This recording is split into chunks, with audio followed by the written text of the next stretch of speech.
Should I give my marriage another chance? Tips and advice to help you decide.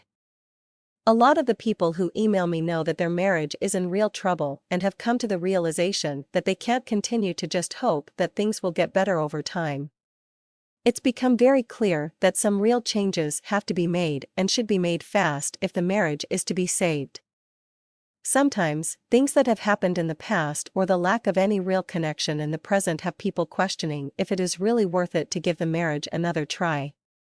I often hear things like, "I'm starting to think it's not worth it to give the marriage a second chance.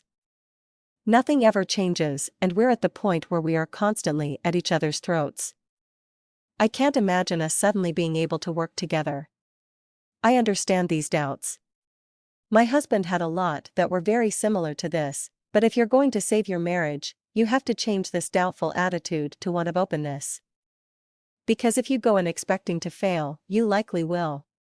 In the following article, I'll tell you some questions to ask yourself to determine if you should give your marriage one more chance. Can you remember a time in your marriage that was much different from what you are experiencing now? One of the biggest challenges that you face, and your spouse probably shares this, is the perception that nothing is ever going to change. By the time that you get to the point where you are at, there have probably been so many attempts to make things better, which have failed long term, and so much water under the bridge that you doubt if you can navigate the ship to a place where it is floating and not sinking. It's natural to have doubts, but folks who are successful in saving their marriages are able to remember the relationship at its best. This is often at the beginning phases of the relationship. They are fully aware that the two of them were once so in sync and so in love that their problems were never large issues or were never things that could not be overcome or fixed.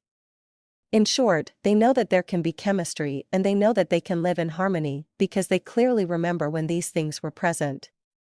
And they are able to call on these memories to elicit good feelings and to put a smile on their face. Are you willing to accept that saving the marriage is going to take time and that you should focus on restoring affection first? Marriages are very rarely saved overnight. It often takes small victories and tiny little improvements that build upon one another so that eventually you are both feeling connected and bonded again.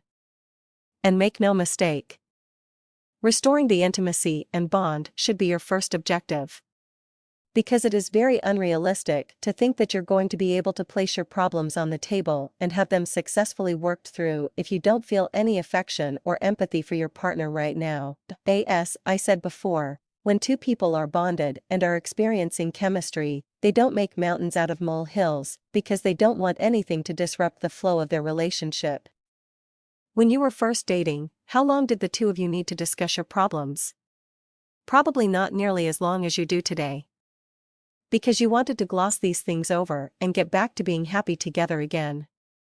Often, over time we start to place more emphasis on what is wrong with our marriage than on what is right with it. Are you at the point where you honestly and truly just don't care what happens to your marriage? There are some people who write to me and very convincingly explain that they've become indifferent to their marriage. The thought of the marriage or its problems no longer elicits any strong feelings at all. I often have a hard time buying this because if they were truly at a healthy place of indifference, they would not be researching whether to give their marriage one more chance. However, once a person truly gets to a point where they can say, "I wish my spouse well and I have no unfinished business because I know that I was open and honest when we were trying to reconcile and I know that we did everything that we could," then I am more inclined to think that the marriage has reached its natural and healthy end.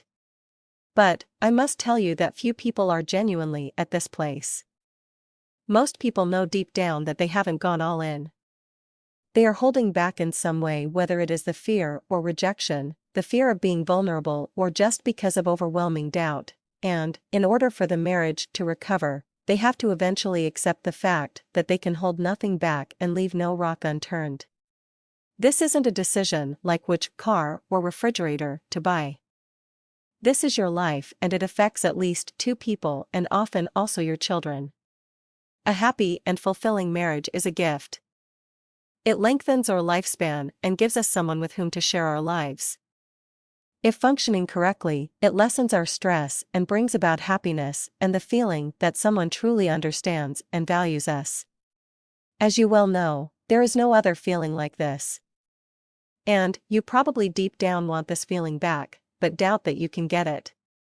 You must overcome this perception and be open to the possibility that changing things lies with you and your perceptions, because you already know that the two of you have the capacity to function well together on many levels.